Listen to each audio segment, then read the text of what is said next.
नमस्कार, यह है आवाज़ द वॉइस और अब आप मनजीत ठाकुर से आवाज़ हेडलाइंस सुनिए।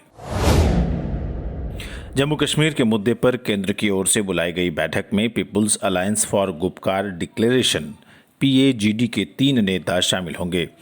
कांग्रेस ने भी बैठक में शामिल होने का फैसला किया है। ये बैठक गुरुवार को प्रधानमंत्री आवास में होने वाली है। इसमें शामिल होने का निर्णय श्रीनगर में फारूक अब्दुल्ला के आवास पर मंगलवार को हुई गुपकार अलायंस की बैठक में लिया गया।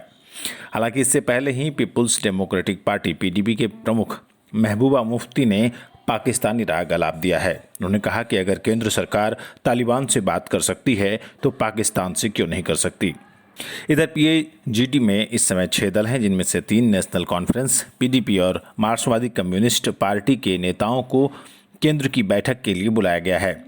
PAGD के पूर्व सदस्य पीपुल्स कॉन्फ्रेंस को भी ये न्योता भेजा गया है। इस पार्टी के सज्जाद गनीलोन भी बैठक में भाग लेने के लिए तैयार हैं। इनके अलावा जम्मू कश्मीर अपनी पार्टी के अल्ताफ बुखारी और पैंथर्स पार्टी के प्रोफेसर भीम सिंह भी बैठक में शामिल हो रहे हैं। दोनों प्रमुख राष्ट्रीय दलों भारतीय जनता पार्टी और कांग्रेस के प्रतिनिधि भी इस बैठक में हिस्सा लेंगे। कांग्रेस अध्यक्ष सोनिया गांधी की अध्यक्षता में मंगलवार को दिल्ली में पार्टी नेताओं की बैठक हुई, जिसमें जम्मू कश्मीर पर हो रही बैठक में शामिल होने का फैसला किया गया है। देश में वैक्सीनेशन की रफ्तार थोड़ी कम हुई है। मंगलवार को देश भर में 53.44 लाख टीके लगे। ये सोमवार को लगे 85.98 लाख टीकों के बाद अब तक का दूसरा बड़ा आंकड़ा है। इस हिसाब से 2 दिन में ही देश में कुल 1.39 करोड़ टीके लगे।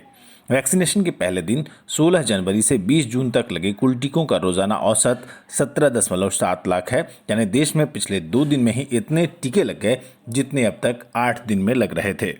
वैक्सीनेशन की मेगा ड्राइव के दूसरे दिन भी उत्तर प्रदेश, गुजरात और कर्नाटक टॉप 5 राज्यों में रहे, जबकि सोमवार को सबसे अधिक 17 लाख टीके लगाने वाला मध्य प्रदेश सिर्फ 4,825 टीके ही लगा सका। इसी तरह छत्तीसगढ़, बिहार, कर्नाटक और यूपी में हर टीका केंद्र पर औसतन 100 से कम टीके लगे, जबकि हर केंद्र पर रोज 200 टीके लगाए जा सकते हैं।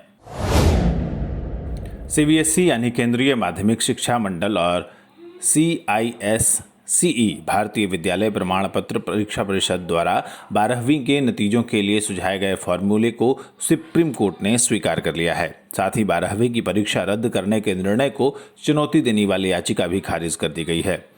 जस्टिस AM खानविलकर और दिनेश माहेश्वरी की बेंच ने मंगलवार को 12वीं की परीक्षा रद्द करने का निर्णय सही करार दिया। जजों ने कहा कि इस मामले में अब कोई भी आदेश देने से अनिश्चितता बढ़ेगी, इससे बच्चों की मनोदशा पर बुरा असर पड़ेगा।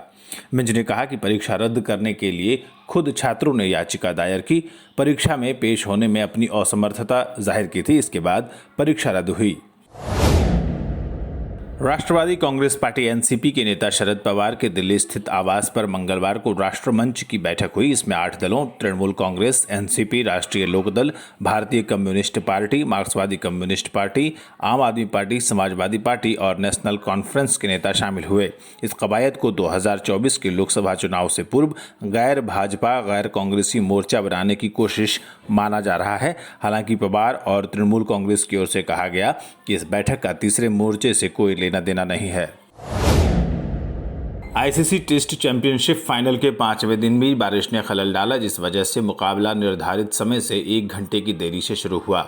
मंगलवार को न्यूजीलैंड के नाबाद बल्लेबाज केन विलियमसन और टेलर ने धीमी शुरुआत की। दोनों ने 87 गेंदों पर 16 रनों की साझेदारी की। 11 रनों की पारी खेलकर टेलर शमी का शिकार बने। टेलर के साथ साझेदारी में विलियमसन ने 51 गेंदों पर सिर्फ 2 रन बनाए। निकोलस भी बड़ी पारी नहीं खेल पाए और 7 रन बनाकर ईशांत का शिकार बने।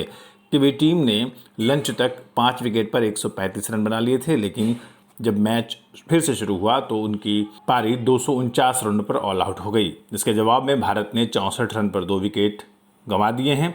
अभी विकेट पर कोहली और पुजारा खेल रहे हैं।